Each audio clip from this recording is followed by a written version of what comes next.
Hello, everyone. I am American Joe Miedusiewski, and I am the Senior Government Affairs Director here at Old Line Government Affairs. For this edition of Online with Old Line, we're thrilled to have with us and introduce to you Delegate Kumar Barve of District 17 from Montgomery County. Welcome, Mr. Chairman. It's a pleasure having you here today. Well, it's great. It's great being here with you. I always enjoy working with you. And so let me just quickly describe my district. It is Gaithersburg and Rockville. It's right in the center of Montgomery County.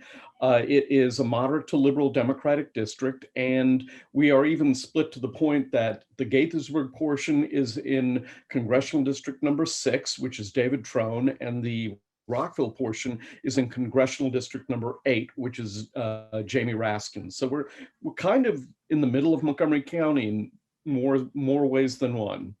That's great. That's great. Well, thank you for sharing that, because what we're trying to let our viewers and listeners know is the diversity in Maryland and how it stretches from one side to the other and top to the bottom. And I think that what we hope to do is to give everyone an appreciation of what everybody does and their dedication to what they're doing. And speaking of dedication, it's quite an honor to have been elected to the legislature. I'm sure you feel that way, but you were the first Indian American ever elected to a state legislature in the United States in Right. history. I mean, that's That's right. yeah. Tell me about, and you were that this was a while ago, so you were a lot younger than you are now. And was there some George pressure? Walker Bush was no. I mean, it was my district was one that was not, they were willing to judge me on my merits, and I knocked on more doors than anybody else. And they gave me a fair break and they elected me. I came in third among the three, which is to be expected because I was the newbie.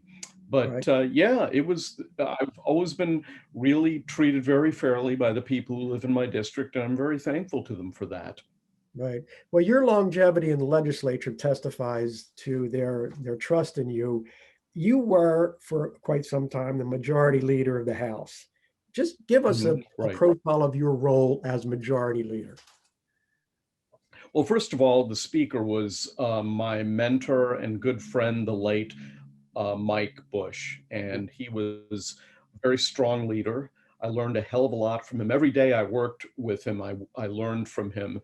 And he was, it was funny because his persona was that of a backslapping jock, but really he had the mindset of a real public policy expert. And he was a guy who he led by being correct. I mean, nobody's correct all the time, but 95, 96, 97% of the time, he knew exactly what he was talking about. He knew exactly where we needed to go as a state, and he sold it to our caucus. And the House Democratic Caucus and then the House of Delegates as a whole were a very strong, cohesive unit. And it's for that reason that we often prevailed. And, if Mike had to spend a week or a month figuring out the ins and outs, the details of a policy, he would do that. There was nothing haphazard about him, and I want to believe that I've accumulated some of those skills myself as now the chairman of the Environment and Transportation Committee. But I have to say, it was a lot of fun being the spokesman for the speaker and for the House of Delegates for the 12 years that I was majority leader. I enjoyed every moment of it. Well, I agree with your assessment of former Speaker Bush. He was a great loss to the legislature upon his passing. Every time I went in to see him, he was eminently prepared. He knew exactly what he needed to know about, an issue. Now, you are now the chairman of, as you said, of Environment and Transportation Committee.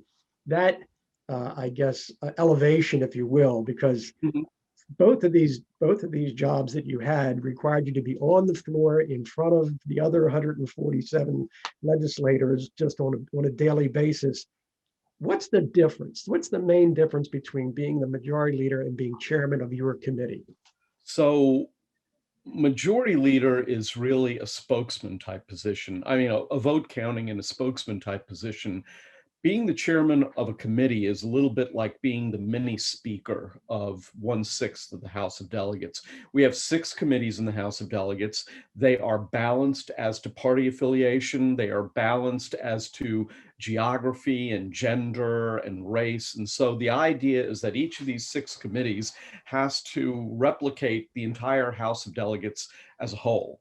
And the theory is that if a bill can't get out of a committee, it probably means it wouldn't do well in the whole House of Delegates. And so as the chairman of the committee, I'm appointed by the speaker. And of course, I appoint with the speaker my leadership team, which is the 6 subcommittee chairs. And we also have a Republican who's in the back room with us.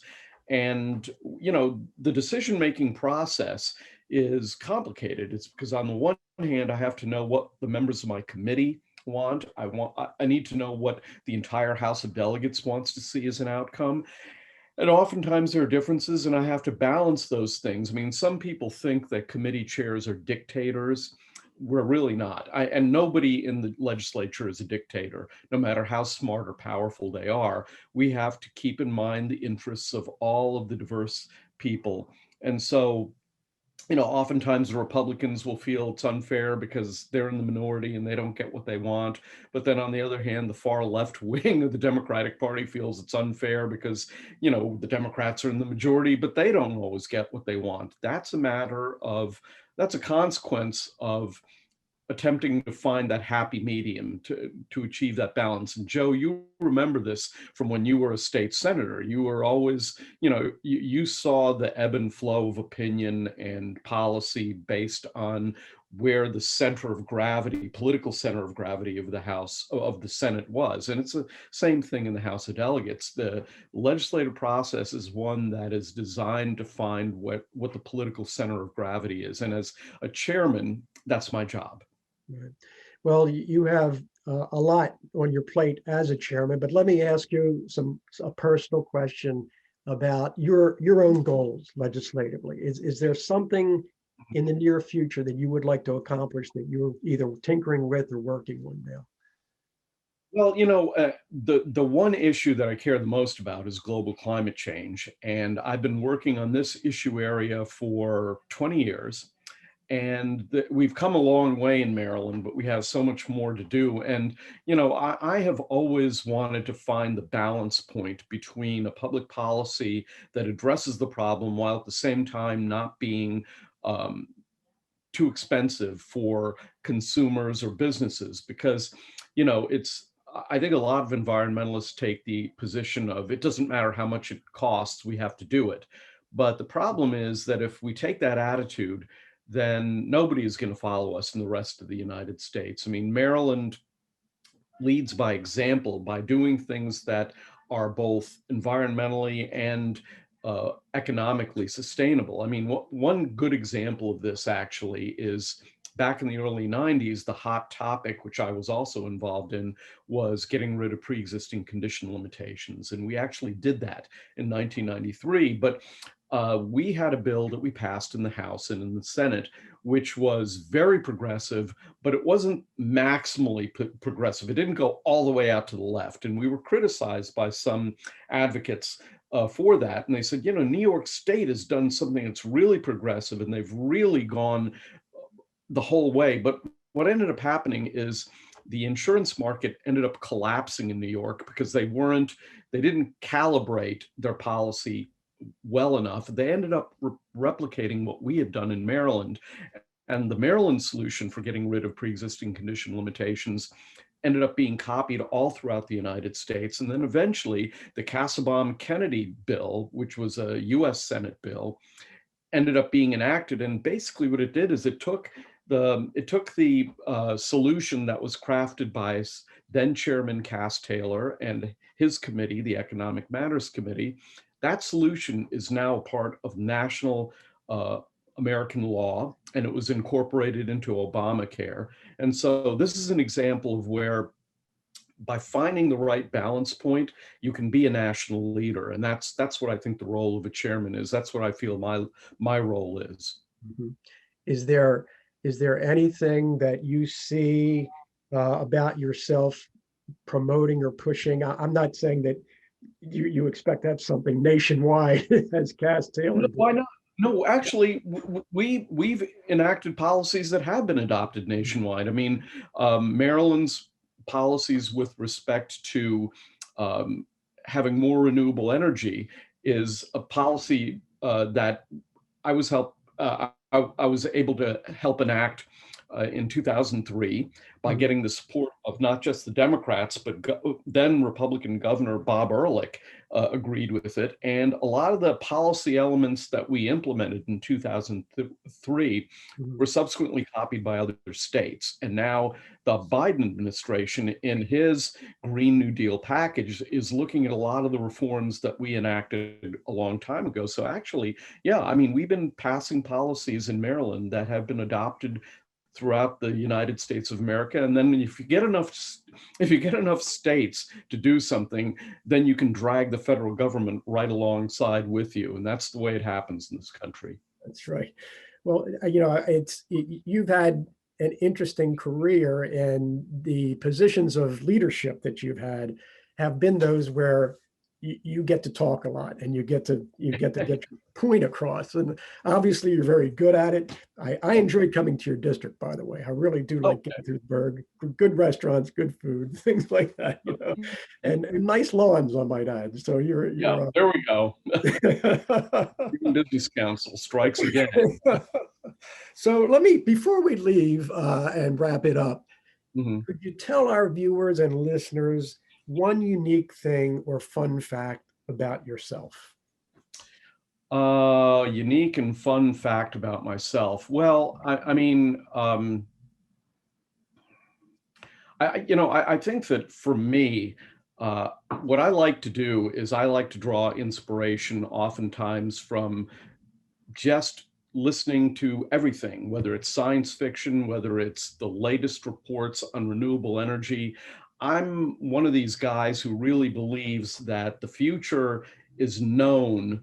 Uh, it is known. We just haven't implemented it yet. So whether it is, exploring the solar system, whether it is using solar energy to power our grid, whether it is, completely changing the way we live based on new computer technology. I'm a person who believes in just, absorbing in as much of popular culture and scientific, studies as I can to try to synthesize it all. I mean, a lot of the ideas that I get from YouTube videos about energy storage, about electric cars, about space flight. I mean, many of these things are in the public domain as hopes for the future, and you can find a solution to a problem that's often technological and it's been conceived of. Let me leave you with one interesting thing. When I first graduated from college, I worked for a company called Spacecom in Gaithersburg, and we built a satellite system. And the idea in the old days, when the astronauts flew around the world, there were all these ground stations all around the Earth. And as they orbited over them, they'd be in contact with all these stations and they send the information back to NASA Goddard Space Flight Center. Well, this was a system where there would be three satellites like 23,000 miles above the Earth. And rather than having to contact all these ground stations, wherever you were in orbit, you were in contact with one or two of these satellites, and one satellite was parked over Las Cruces, New Mexico, which is, they beamed in all the information there. And so you didn't need all these ground stations, you just needed these three satellites that were in geostationary orbit, which means they were over one spot all the time. That idea was actually conceived of by Arthur C. Clarke in a science fiction novel back in the 1940s, I want to say. And somebody somewhere at NASA said, rather than having to worry about revolutions and coup d'etats knocking out a ground station somewhere in, in Asia or in Africa, what if we just have these three satellites in deep space orbit, geostationary, right over the same spot at all times on the Earth? They would orbit once every 24 hours, and the Earth spins once every 24 hours. So they're right on top of the same spot. And, the entire TDRS satellite system, which I was an employee of the company that helped to build that. It was all based on a science fiction novel. How about that? That's amazing. Well, thank you for that factoid. We Yeah. appreciate it. Thank you for your time today too. And I do want to just let people know that I have enjoyed your professional relationship and the way we have worked together. You're always available, and thank you for doing this. Well, interview. Joe, you're always available to me. If I have a problem with something and I need it explained, I'll just text you and you'll show up in my office. You'll explain to me your point of view and I'll tell you where the problems are. And it's a very non-BS relationship that we've always had. And Thank you. I really appreciate that. And I think it's good for your clients, but it's also good for public policy because rather than having this stupid dance, we just have a frank conversation and just work it out. That's true. That's true. Well, listen, I've enjoyed this conversation. I hope we can do it again soon. And I want to wish you I look all forward. luck coming up in the next session. Okay, thank you. Thank you, Okay, Mr. take Kelly. care. Take care.